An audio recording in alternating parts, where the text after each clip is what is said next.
Selamat siang semuanya.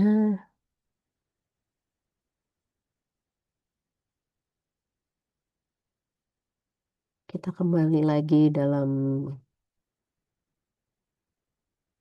kuliah tamu ya mengenai sastra bandingan. Dan hari ini kita akan membahas genre baru yaitu travel literature. Sebelum memulai, mohon dibuka kameranya. Baru ada 20 orang nih. Semoga kabarnya baik ya. Hari ini saya agak flu, jadi suaranya agak berubah. Oke, hari ini hampir terakhir ya. Minggu depan kita jeda dulu karena libur. Minggu depan 26 Desember. Jadi tidak ada perkuliahan. Lalu nanti kita akan ada lagi tanggal 2 Januari ya. Oke. Dan kalian UAS tanggal? Tanggal 5, Bu. Oh, tanggal 5. Oke. Seminggu penuh itu. Lebih kurang, Bu. Oke, baik. Ya. Oke, beberapa sudah buka kamera. Ada yang belum, Yanda, Meinda, Anissa, Raihan, Fareza, Wuwu, Fresya, Erlita, Cantika, Tia, Amelia, Alifa, Gita,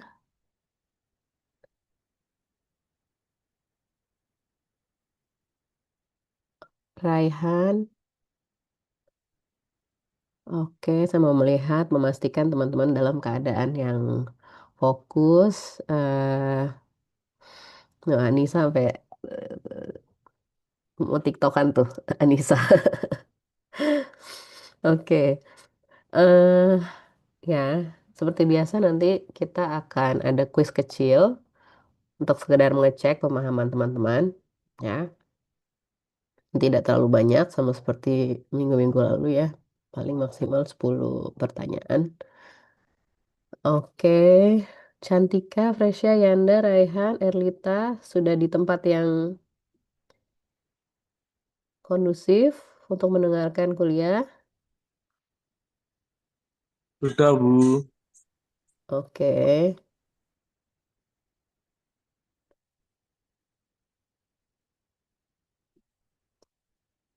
nah Cantika udah cantik tuh ya, kelihatan dari kamera ya.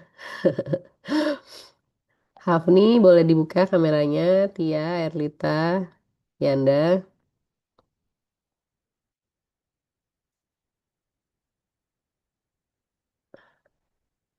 ayo.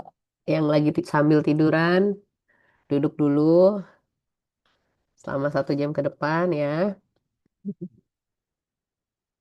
Mohon disimak, siapa tahu nanti kalian tertarik dengan penelitian genre ini, travel literature. Oke, oke, baik. Nah, Hapni sudah terlihat tuh ya, sangat glowing. Yanda, Tia, Raihan,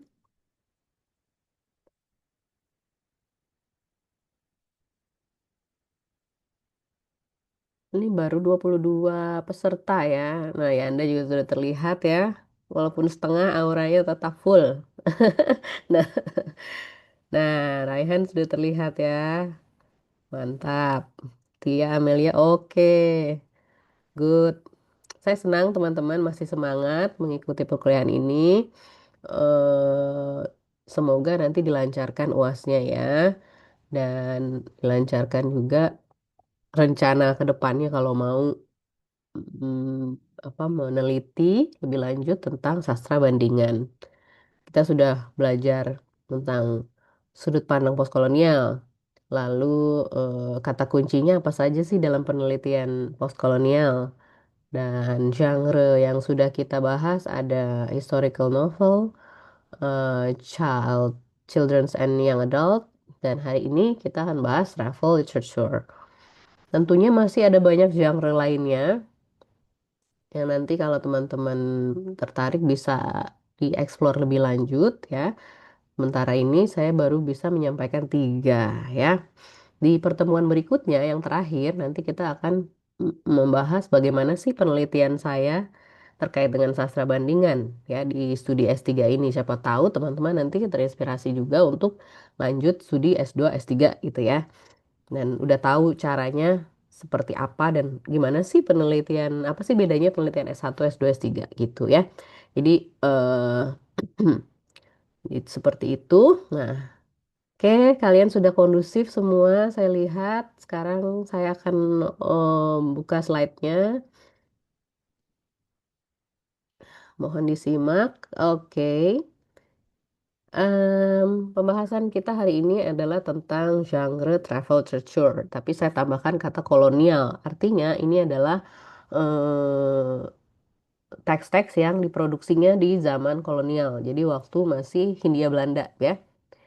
Em, Tetapi kita akan membahasnya dalam sudut pandang postkolonial. Jadi tadi postkolonial itu bukan sekedar periode setelah kolonial, tetapi postkolonial adalah cara kita memandang sebuah teks. Ya, kita membongkar bahwa di dalam teks-teks kolonial itu terdapat misalnya relasi kuasa, ya, terdapat othering, ya, yang lian, ya, terdapat mimikri, terdapat banyak hal lainnya seperti yang kita sudah pelajari sebelumnya. Oke, nah hari ini kita akan fokus pada travel literature ya.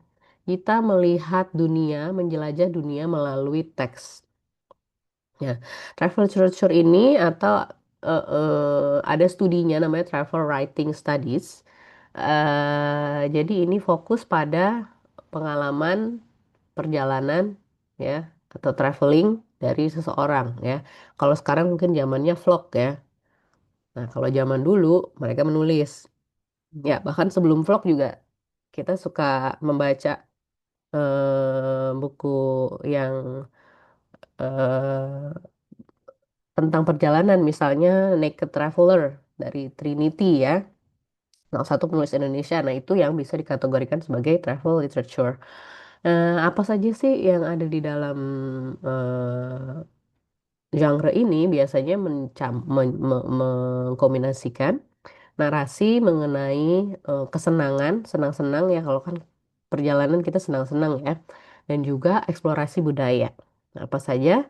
Contohnya bisa berupa esai, travelogues itu jurnal perjalanan. Misalnya eh, hari ini kemana, ditulis gitu ya, tanggal sekian ke Bali, lalu ke Ubud, lalu bertemu dengan monyet-monyet di hutan Monkey Forest gitu misalnya ya. Eh, Memoirs bisa juga dan lain-lain. Kebanyakan bentuknya non-fiksi karena berdasarkan pengalaman nyata dari penulisnya. Oke, nah bicara tentang travel writing, jadi kita bisa melihatnya dalam framework yang kurang lebih seperti ini, ya. Western and Asian Travel Perspective. Siapa yang menulis? Itu yang penting. Western Perspective, penulisnya orang Eropa gitu ya, atau Amerika, atau Colonial Observer. Asian Perspective, Indonesia, Regional, atau Indigenous penduduk asli, suara-suara penduduk asli. Nah, di Western Perspective ini siapa pada zaman kolonial pejabat-pejabat itu staf-stafnya VOC misalnya ya mereka disuruh membuat catatan. Nah, itu catatan-catatan itu bisa juga dikategorikan sebagai travel writing. Dan ada juga mungkin European travelers yang diundang secara langsung atau tidak langsung oleh pemerintah Belanda untuk mengunjungi Hindia Belanda. Karena ada satu masa setelah mereka sudah jejak ya di Hindia Belanda, mereka akhirnya menjadikan Hindia Belanda itu sebagai tempat pariwisata eksotis. Nah, cara kalau misalnya mau mempromosikan pariwisata kan biasanya kalau sekarang ngundang influencer ya. Influencer siapa gitu disuruh ke daerah mana. Nah, kalau zaman kolonial influencernya itu bisa jurnalis, bisa penulis gitu. Jadi mereka diundang khusus datang ke Indonesia, nulislah tentang Indonesia. Indonesia zaman dulu kolonial, jadi masih disebut Hindia Belanda ya. Lalu ada juga yang ditulis oleh penulis-penulis Indonesia atau juga penjelajah dari regional Asia lainnya gitu. Tapi intinya ada empat hal ini yang kurang lebih bisa kita lihat dalam sebuah text travel literature. Bagaimana ada power dynamics tadi, ada relasi kuasa itu bekerja di dalam teks atau terlihat tercermin di dalam teks. Lalu pertukaran budaya, culture exchange, lalu representasi dan identitas, dan terakhir adalah kita bisa juga melakukan comparative analysis. Ya, misalnya kita punya dua sumber, satu travel writing tulisan Barat, satu lagi travel writing tulisan orang Indonesia. Lalu kita bisa menganalisis, membandingkan dan menganalisis perspektifnya seperti itu. Tema-tema kunci dalam travel literature adalah kurang lebih empat ini tadi ya, self and other, bagaimana dia melihat dirinya dan bernegosiasi dengan perbedaan yang ada gitu ketika dia bertemu dengan perbedaan ini. Misalnya kalian tadi dari lahir besar di Pulau Jawa ya, begitu kalian ke eh, traveling ke Bali misalnya ya, kalian melihat diri kalian memiliki budaya yang berbeda dengan orang-orang di Bali misalnya, ya. eh Misalnya di Bali banyak sekali anjing di jalan raya, itu kan kalian langsung melihat merasa berbeda ya. Di Jawa mungkin tidak terlalu sebanyak itu gitu ya. Ada lebih banyak kucing atau ayam gitu ya. Nah, itu lalu nanti kalian misalnya mencatat atau kalian punya perspektif tentang perbedaan ini ya.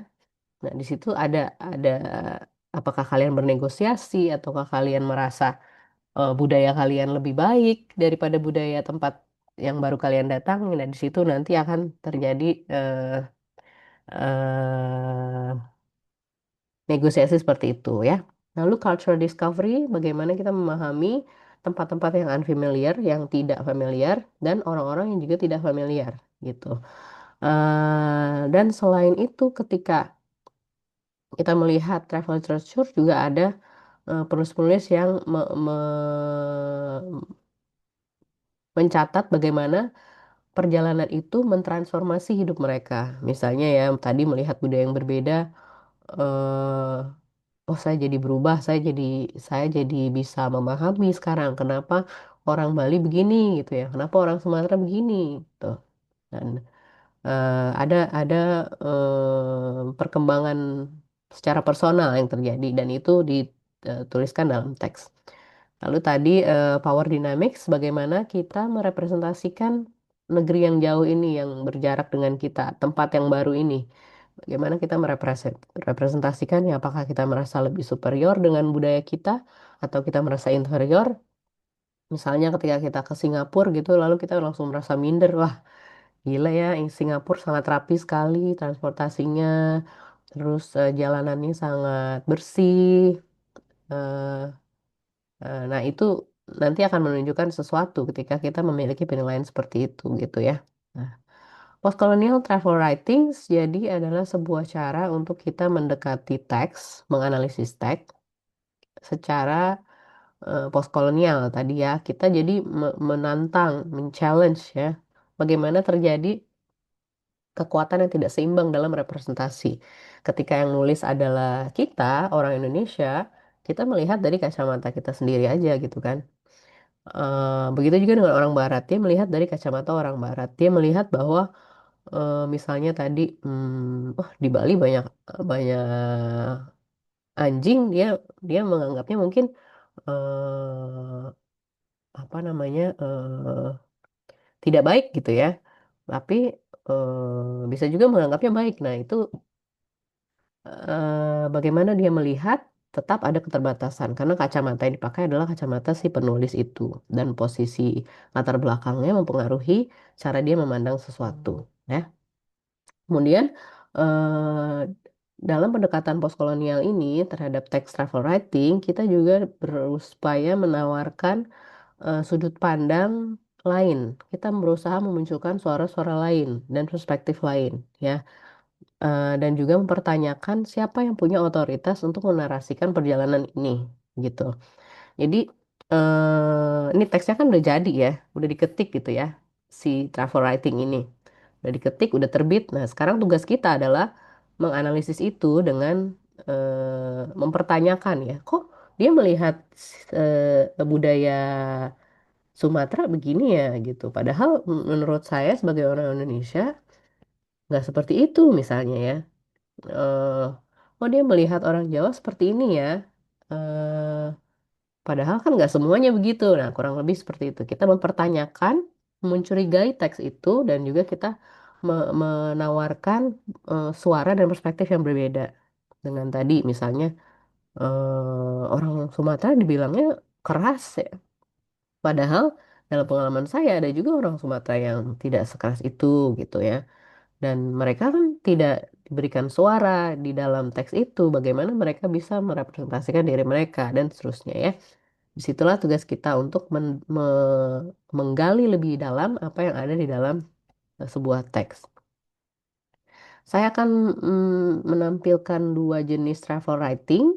Dua-duanya ditulis oleh perempuan, satu perempuan Eropa, satu lagi perempuan Sunda yang diterbitkan dalam periode kolonial ya.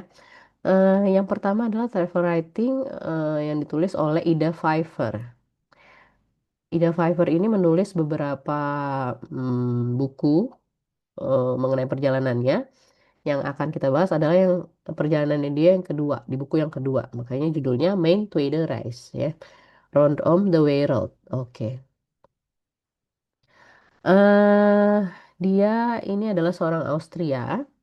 Dia menjelajah Hindia Belanda pada tahun 1851 sampai 1853 dan menjadi salah satu wanita pertama yang berkeliling tanpa guide, kurang lebih gitu ya, tanpa special guide. Jadi dia mungkin belusukan tanpa ada pengawal gitu ya. eh Mungkin ada pengawal eh lokal begitu ya, kita nggak tahu. Tapi di dalam teks itu dia mengatakan seperti itu.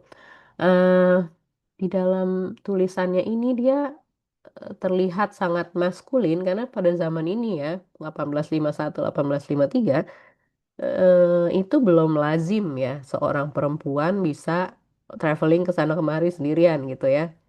Kalau zaman sekarang sih ya solo traveling itu sudah sangat biasa ya. Perempuan, laki-laki, siapapun bisa.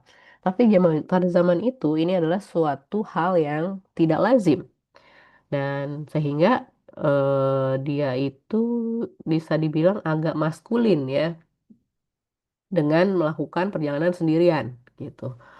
Eh, tetapi di dalam teksnya juga dia menggabungkan tadi perjalanan yang sangat maskulin dan kritiknya dia yang dari sudut pandang perempuan, perempuan terlihat sangat feminin ya terhadap kekerasan kolonial.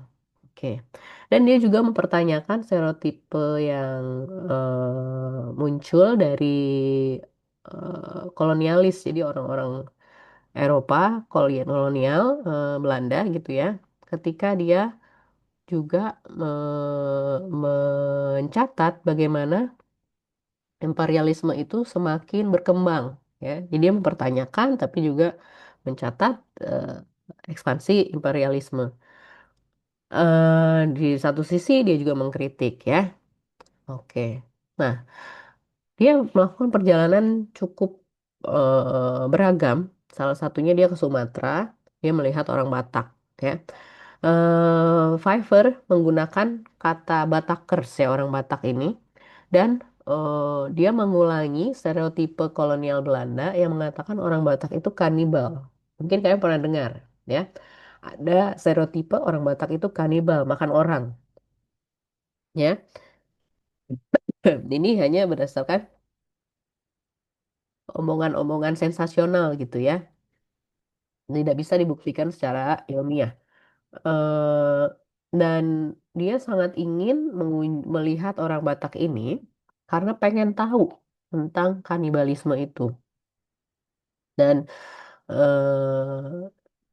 ketika dia mencatat perjalanannya dia ini ke Sumatera dan bertemu orang Batak, teksnya itu jadi sebuah apa namanya, seperti kita sedang menonton film petualangan gitu ya. Dan pembaca itu dibuat melihat pertunjukan-pertunjukan eksotis yang ada di Sumatera. Ya, apa saja yang berbeda, apa saja yang tanda kutip lain atau aneh gitu ya.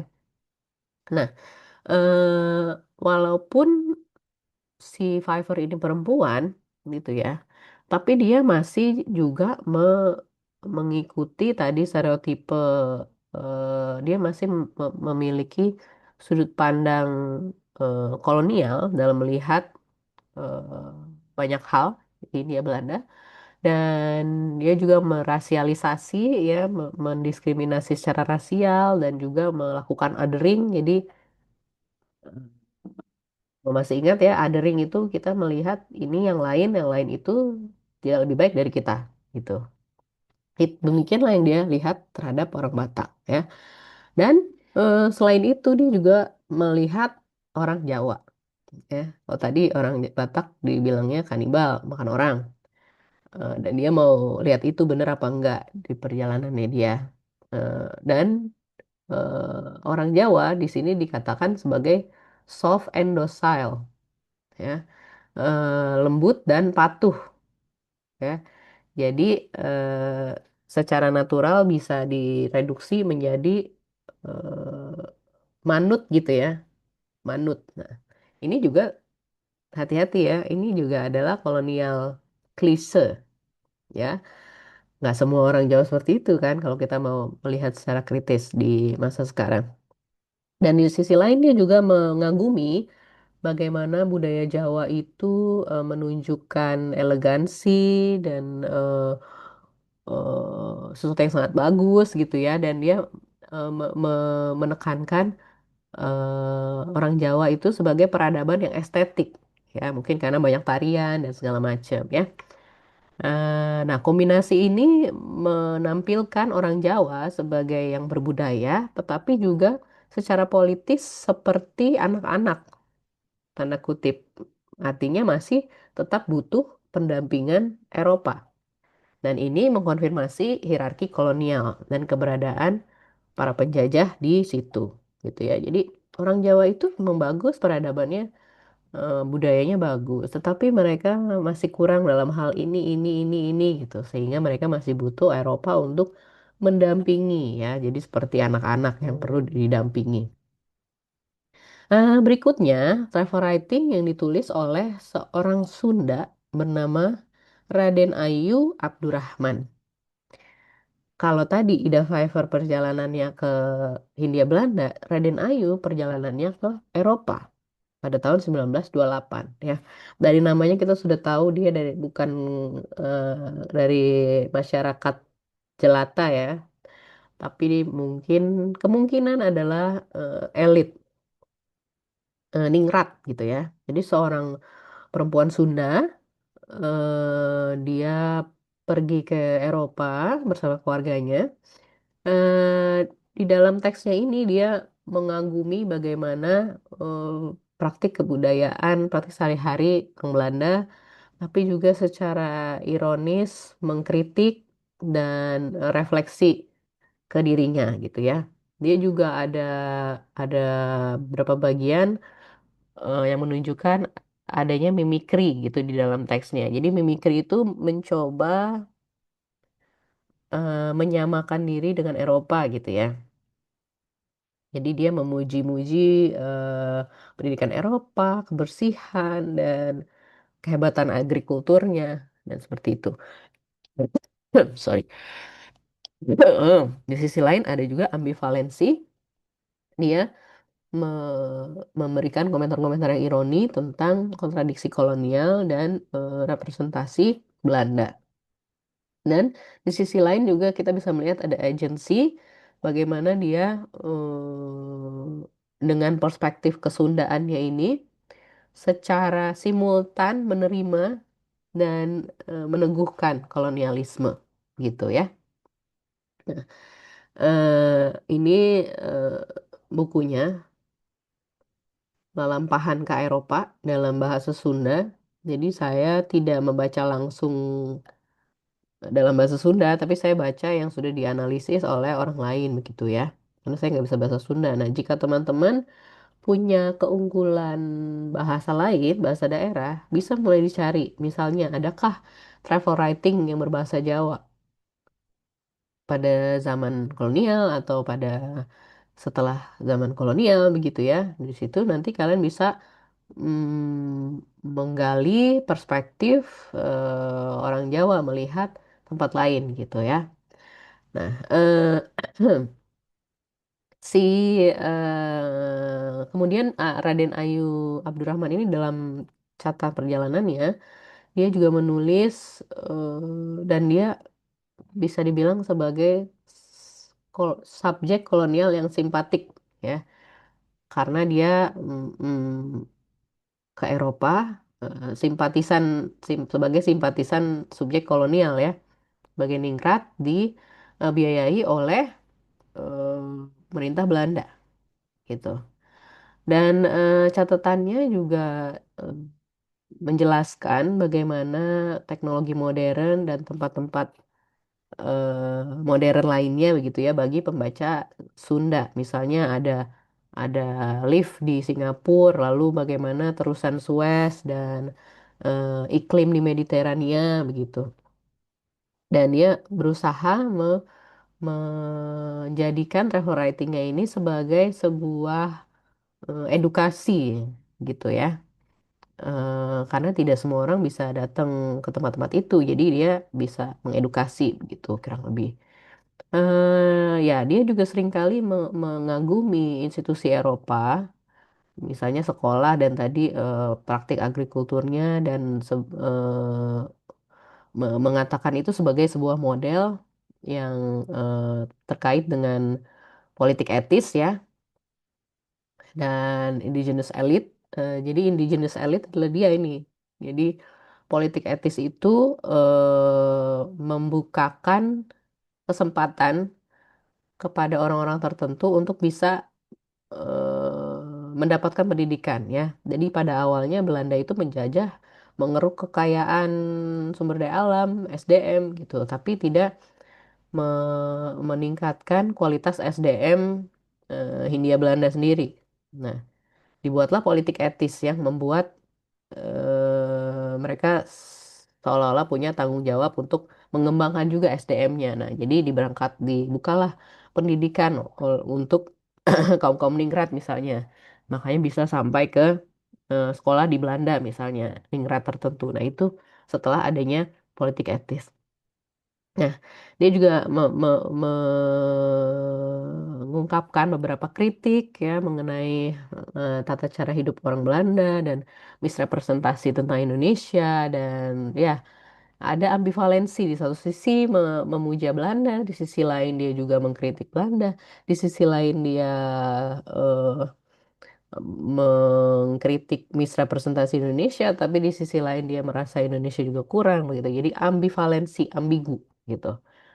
Dia dibilang ekstrim ke kiri bukan, ekstrim ke kanan juga bukan gitu ya. Jadi dia melakukan dua-duanya itulah yang disebut ambigu, ambivalensi ya. Eh eh Kemudian dia juga mencari keterikatan dengan Sunda di dalam perjalanannya ke Eropa ini dan menulis dalam bahasa Sunda tentunya ya. Dan jadi ini apa namanya mengubah kolonial gaze itu selama ini kan orang Eropa menulis dalam bahasa Eropa tentang Indonesia. Nah ini sebaliknya Eropa lah yang dijelajah dan dievaluasi di dalam sudut pandangnya orang Sunda gitu. Nah ini kurang lebih sama seperti yang tadi ya, cuma lebih lebih detail lagi. Tadi mimikrinya dia memuji pendidikan Eropa, higienitas, agrikultur, praktek agrikulturnya, dan dia juga mengadopsi kata-kata Melayu dan kata-kata bahasa Belanda di dalam catatan perjalanannya, walaupun tadi dominan berbahasa Sunda ya. Nah, ini menjadi sinyal bagaimana dia mengidentifikasikan dirinya dengan Eropa gitu ya, mobilitas Eropa dan konsep-konsep Eropa. Ambivalensinya tadi ketika dia di satu sisi mengagumi Eropa, dia juga membuat jokes tentang apa namanya Belanda sebagai negara yang kecil, ya Belanda itu kecil banget karena nggak sampai masih lebih besar Pulau Jawa dibanding Belanda ya. Nah, jadi dia membuat joke bagaimana negara yang kecil ini bisa memerintah Hindia yang begitu besar. Nah, kemudian soal agensi tadi bahwa kesundaannya dia, sudut pandang Sundanya ini digunakan untuk mengkritik dan sekaligus menerima kolonialisme. Jadi eh, bagaimana Eropa yang biasanya melihat ini jadi dilihat oleh mata orang Sunda dan evaluasi gitu ya. Nah, kurang lebih seperti itu. Nanti di dalam mini quiz ini akan ada sedikit kutipan dari Fiverr maupun dari Raden Ayu dan bagaimana teman-teman bisa melihatnya itu dalam sudut pandang kolonialisme gitu ya. Mirip lah sama minggu lalu kita melihat teks tentang Helen dan Sukanta. Nah, ini teman-teman akan melihat kutipannya sedikit-sedikit di kuisnya langsung. Saya akan copy.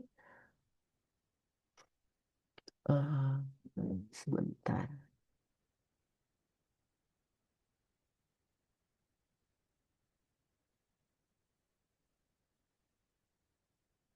Oke, silakan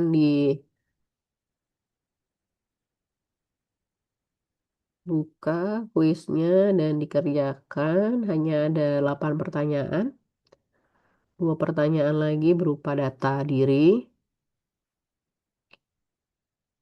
Jadi ada 10 pertanyaan kurang lebih ya.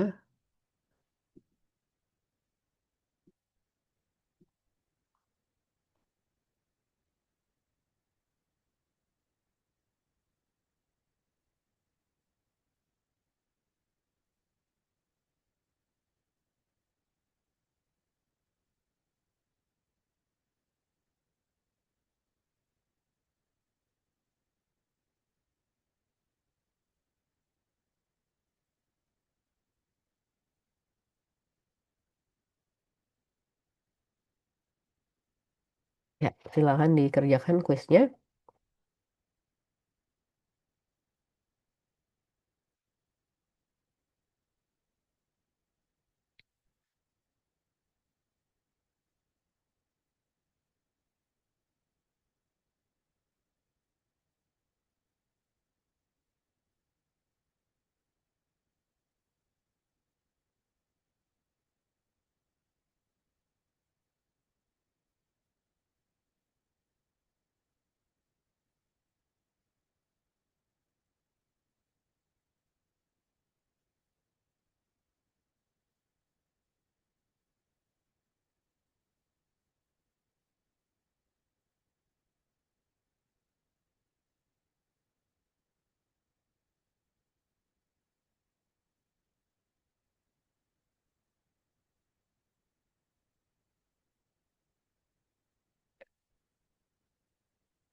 Ada 4 jawaban, oh 5 jawaban yang masuk, 6.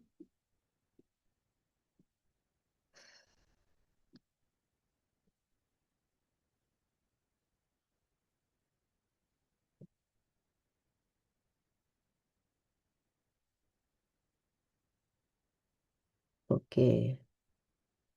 Yang sudah selesai menjawab, jika masih ada pertanyaan, boleh diajukan secara langsung dengan membuka mikrofonnya atau bisa juga diketik di kolom chat.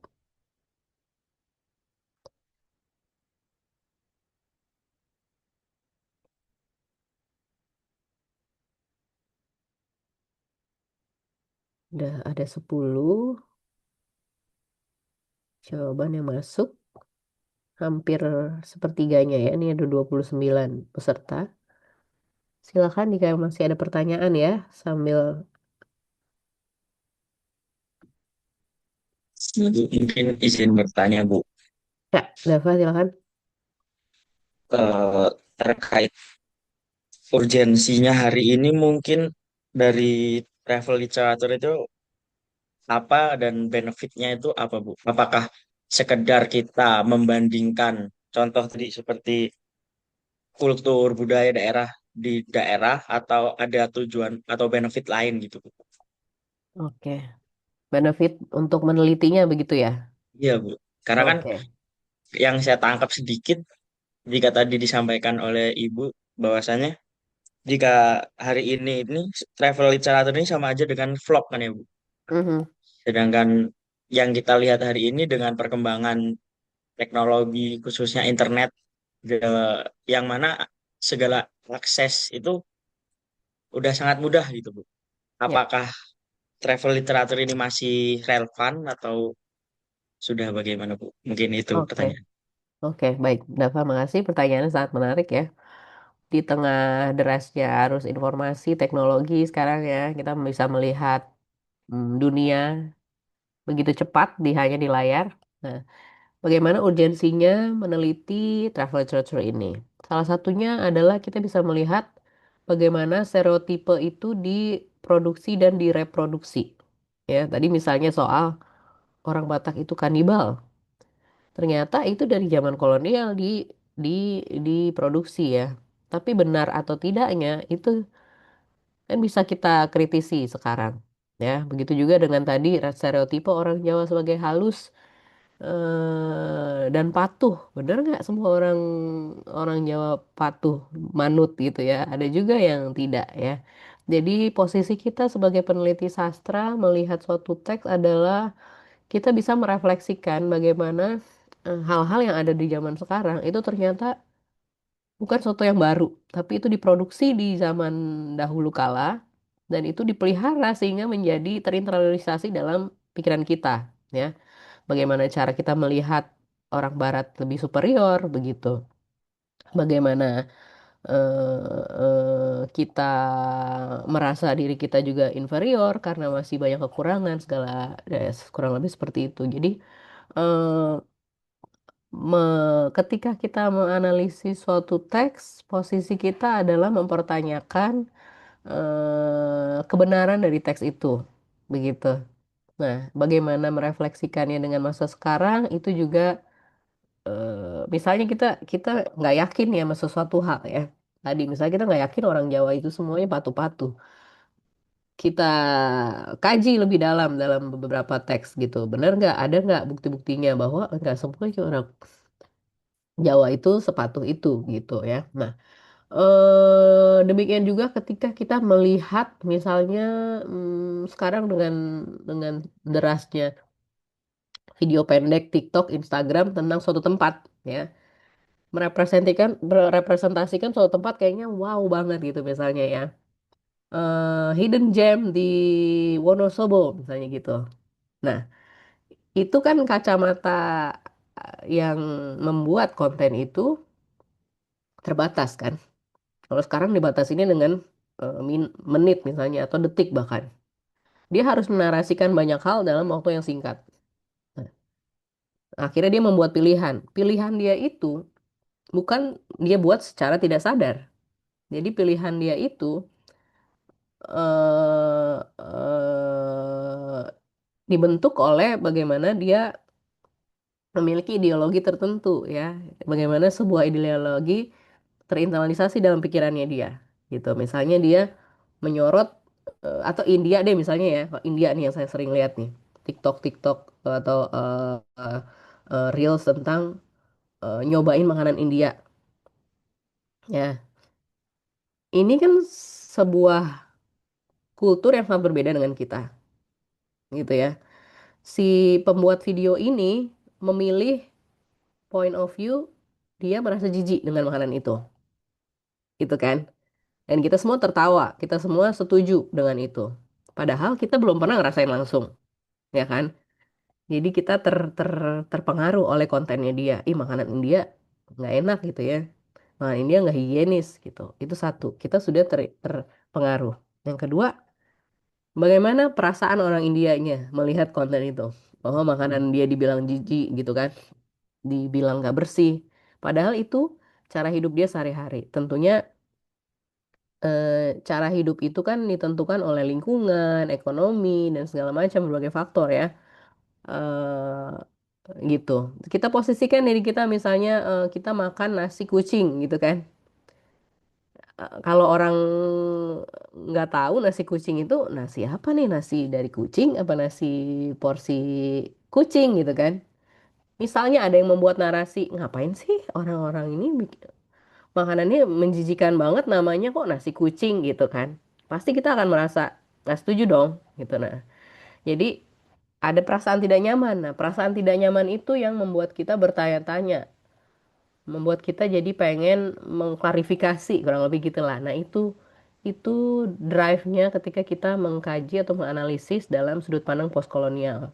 Jadi kita nggak setuju nih orang orang Belanda melihat kita sebagai tadi kalau kalian lihat ada di pertanyaan tentang dress up orang utan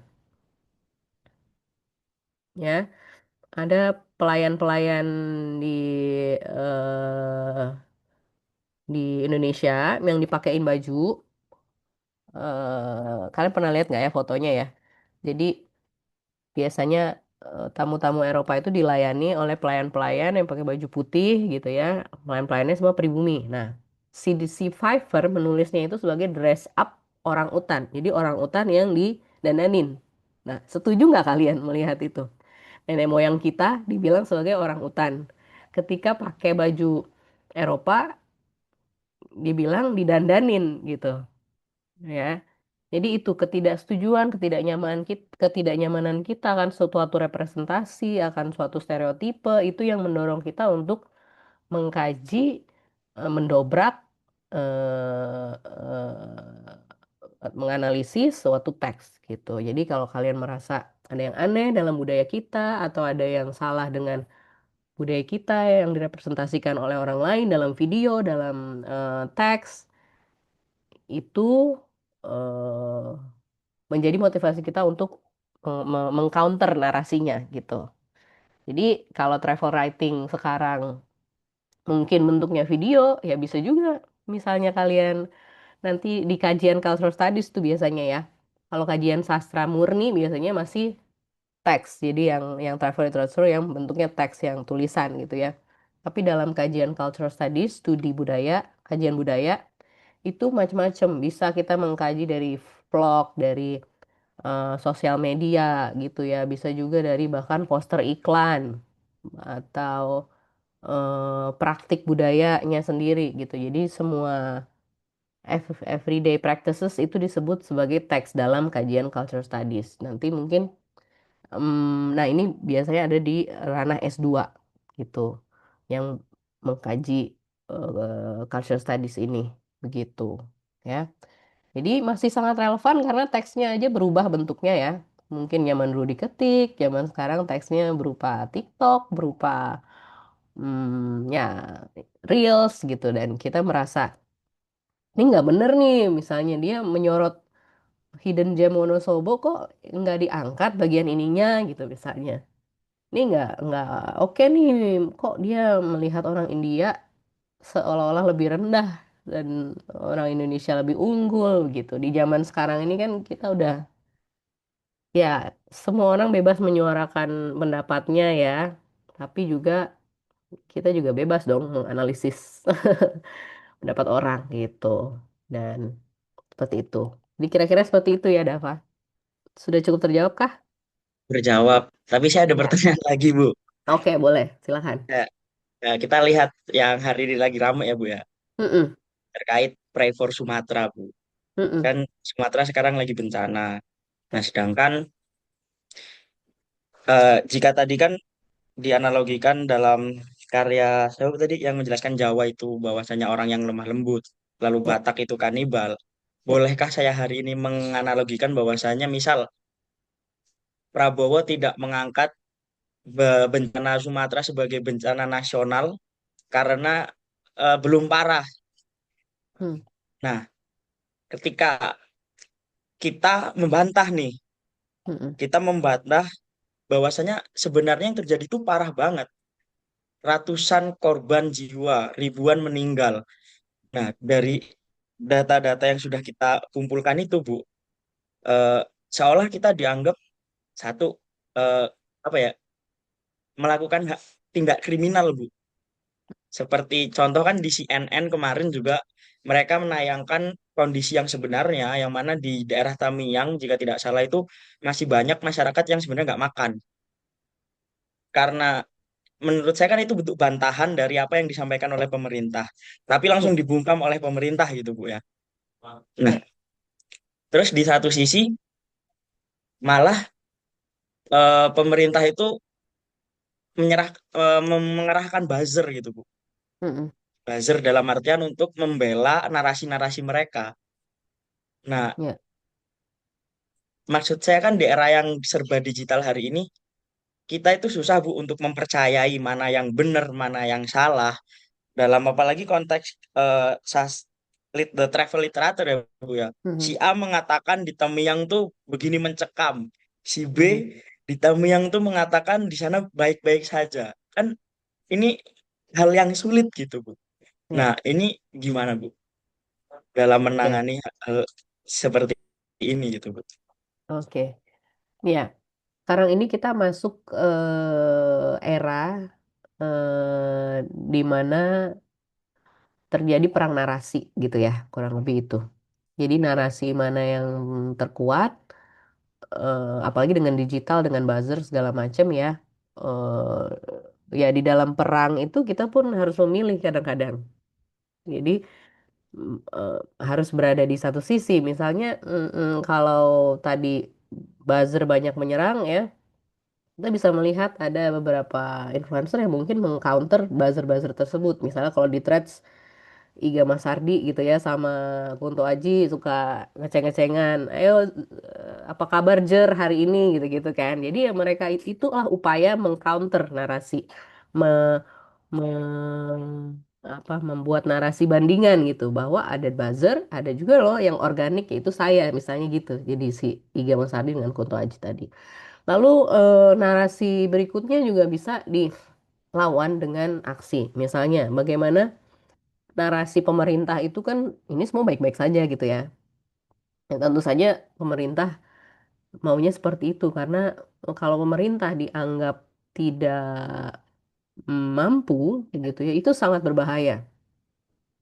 Bisa artinya ada ketidakstabilan nasional dan dampaknya kepada kita semua gitu ya. Secara politik saya mungkin tidak bisa mengarahkan gitu ya bahwa pemerintah yang benar atau pemerintah yang salah gitu. Tetapi kita bisa melihat bagaimana tadi perang narasi, misalnya Irwan Difery itu salah satu bagaimana cara dia mengcounter narasi pemerintah. Ya udah deh, lamaan pemerintah bilang baik-baik aja, udah gua aja yang turun. Jadi dia membuat pemerintah kecil yang turun langsung dan membuat kebijakan ekonomi kecil untuk Aceh ya kan dengan menjual cabai-cabai dari Aceh begitu. Kemarin saya tertarik ada yang istilahkan dengan ini pemerintahan urusan negara diselesain dengan cara warung kopi begini aja selesai gitu. Ada yang bilang begitu. Ya. Nah,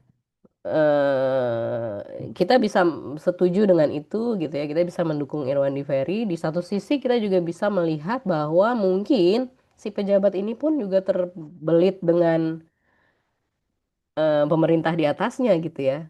Bosnya dia yang di atasnya. Dia nggak bisa. Mungkin hatinya ingin menolong, ingin membantu, ingin segera bertindak. Tapi kalau bosnya udah bilang nggak boleh kan? Gimana? Jadi gitu. Jadi memang istilahnya apa? Ya, si malakama ya maju kena mundur kena jadi pejabat di zaman sekarang begitu. Ketika kita lihat apa namanya ya pokoknya selalu ada dua sisi dalam satu hal ya, dalam satu narasi begitu. Jadi pilihan kita adalah bagaimana kita mau membongkar yang mana. Pertama kita harus menentukan posisi kita. Misalnya kita mau menjadi posisi mengkritik pemerintah, ya berarti kita harus benar-benar mengkritik gitu, mengangkat. Kita tidak boleh mempercayai narasi yang dibuat pemerintah. Caranya bukan tidak sekedar, bukan membabi buta nggak percaya, tapi kita harus punya datanya juga gitu ya. Pemerintah bilang BNPB, pemerintah itu ya misalnya diwakili oleh BNPB ya, BNPB Badan Nasional Penanggulangan Bencana bilang data korbannya segini, 10 juta misalnya ya. Tetapi saya nggak percaya gitu. Nah, nggak percaya gimana caranya kita menarasi? Coba ada data lagi. Misalnya ya keluarga ini disuruh ngisi eh, ya kalian turun ke lapangan misalnya ngitungin ternyata lebih dari 10 juta gitu. Nah, itu kita bisa mengcounter ketika kita punya eh, apa namanya? Argumentasi yang jelas gitulah, punya data yang jelas. Kurang lebih gitu ya. Jadi ya kebayang sih menjadi seorang mahasiswa di tengah perang narasi yang luar biasa di sosmed ini ya. Kalian jadi makin bingung yang mana yang harus dipercayai. Paling jadi makin bingung harus mengarah kemana gitu kan.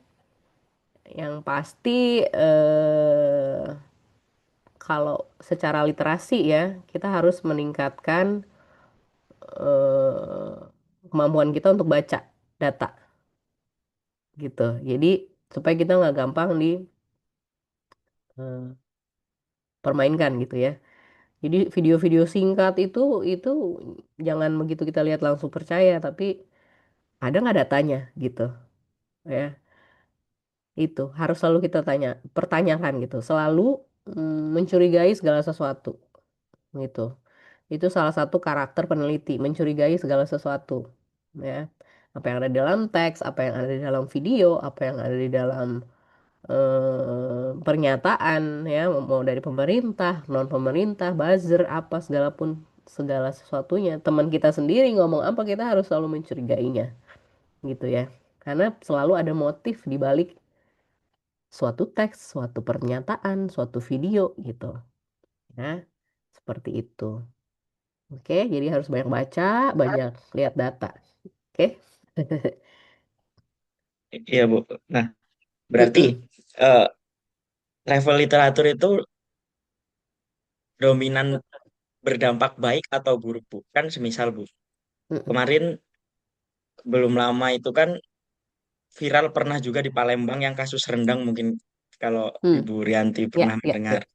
ya, ya, Kan di kasus rendang itu ya banyak influencer netizen khususnya, maaf netizen Bu, mm-mm, yang ya, mengatakan bahwasanya oh Palembang nih rakus, maaf Bu ya.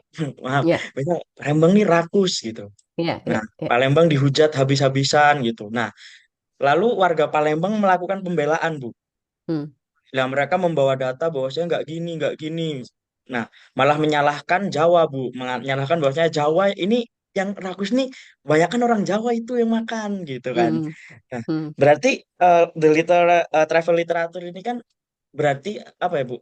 Cukup sensitif karena Ya, membawa narasi-narasi daerah gitu ya, Bu, berarti. Dalam ya. artian itu sangat, menurut saya itu sangat memungkinkan terjadinya pemecah belahan suku ya, Bu, kalau Mm, dampaknya ya, iya kan mm. ya Bu? Atau bagaimana Bu? Dampaknya itu Ya, maksudnya kita itu belajar travel literatur itu dominan baik, banyak baiknya atau buruknya melihat eh, yang telah terjadi bahwasanya yang satu mengatakan daerah A begini, yang satu membela, malah konflik semakin pecah itu kan, wah makin rame. Nah, kita Mm-mm. terjebak nih di tengah-tengah. Terus ya Mm-mm. gimana ini kita? Kan akhirnya apakah ini ketika kita mempelajari travel literatur ini menjadi suatu hal yang buruk dalam artian dapat memicu pemecah belahan ras, suku, dan agama, atau di satu sisi kita Mm-mm. menjadi explore dan lebih tahu terkait kondisi yang sebenarnya gitu. Oke, yang pasti eh, perlu digarisbawahi juga stereotipe-stereotipe yang muncul itu eh, jangan-jangan produksi kolonial gitu ya, jangan-jangan warisan kolonial sehingga membuat kita terpecah belah gitu. Jadi artinya motivasi kita bukan untuk melihat suatu ras lebih unggul dan yang lainnya lebih rendah, tetapi motivasi kita adalah melihat siapa sih yang menciptakan stereotipe ini gitu. Jangan-jangan ya itu tadi deforestasi yang terjadi di Sumatera itu jangan-jangan terjadi sejak zaman kolonial gitu dan dibiarkan ya kan.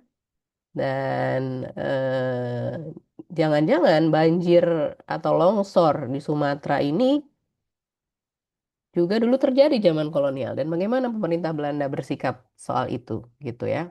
Karena memang di Sumatera itu dari dulu sudah dieksploitasi dari zaman kolonial ya. Terutama di Delhi itu ada plantase, ada perkebunan,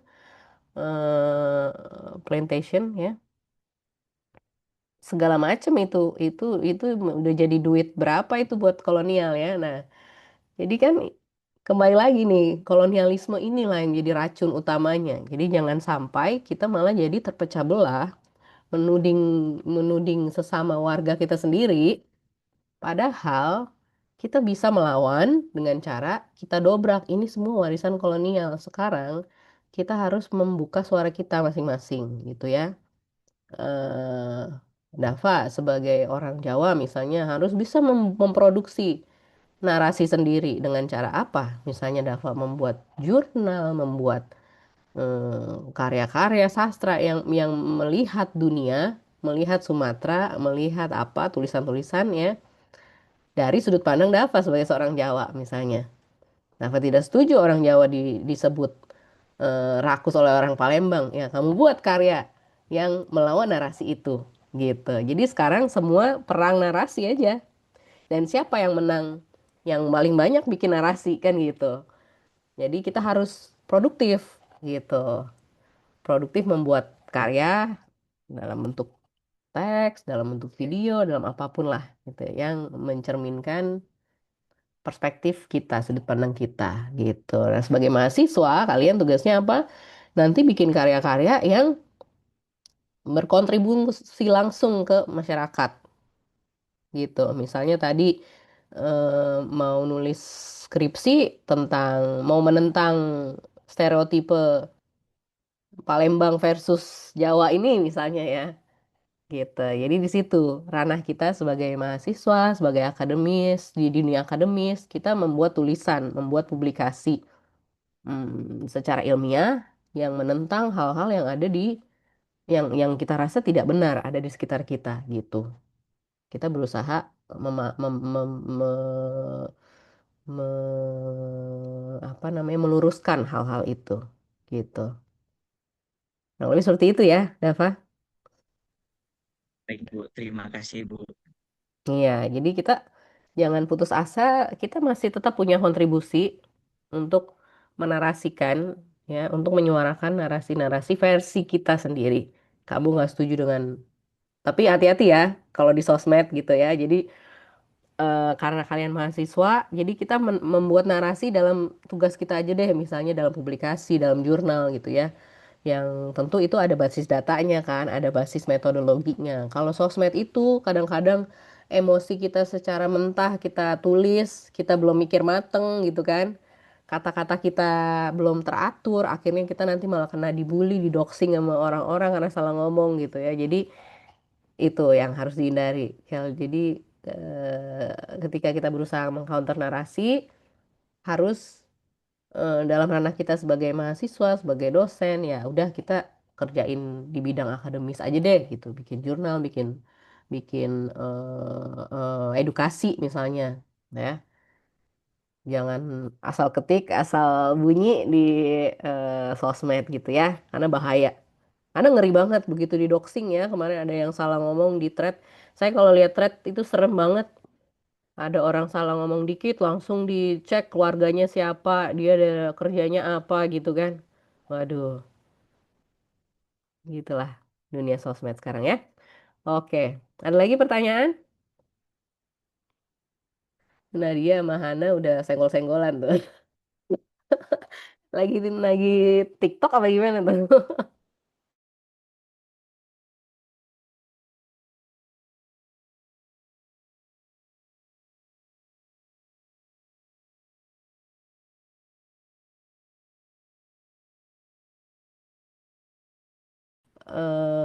Materi-materi yang sudah dibahas intinya adalah kita menganalisis, mendobrak apa yang ada di balik teks gitu ya, dari berbagai genre. Dan karena setiap teks itu pasti ada eh, konteksnya, ada representasi tertentu dan itu tidak mewakili semuanya ya. Representasi itu tidak selalu benar gitulah, kira-kira itu yang kita pertanyakan. Oke. Setelah ini nanti saya akan submit jawabannya, jadi teman-teman bisa merefleksikan lagi, mengecek lagi. Oh, ternyata maksudnya adalah ini ya. Tadi si siapa namanya Raden Ayu mengatakan Eropa sebagai rumah ya, lalu Ida Pfeiffer mengatakan orang pelayan-pelayan Indonesia itu sebagai orang utan. Itu artinya apa? Nanti setelah ini teman-teman bisa cek kembali. Ada lagi pertanyaan mungkin terakhir? Belum ada ya? Oke. Kita akan bertemu lagi 2 Januari dan akan kita bahas bagaimana penelitian S3 saya. Nanti teman-teman bisa mungkin juga saya infokan mengenai teknis, secara teknis apa sih perbedaan penelitian S1, S2, S3 gitu ya. Jadi kalau tertarik untuk studi lebih lanjut, sudah ada gambarannya. Kurang lebih begitu. Oke, terima kasih atas perhatian teman-teman. Sampai bertemu lagi tanggal 2 Januari. Selamat menikmati libur akhir tahun. Semoga aman dan cuaca baik ya. Hati-hati selalu dimanapun berada. Jangan asal mengetik di sosmed ya. Oke, baik. Itulah pelajaran hari ini. Baik, terima kasih. Saya izin undur diri. Sampai bertemu lagi. Bye. Terima kasih, Bu. Iya.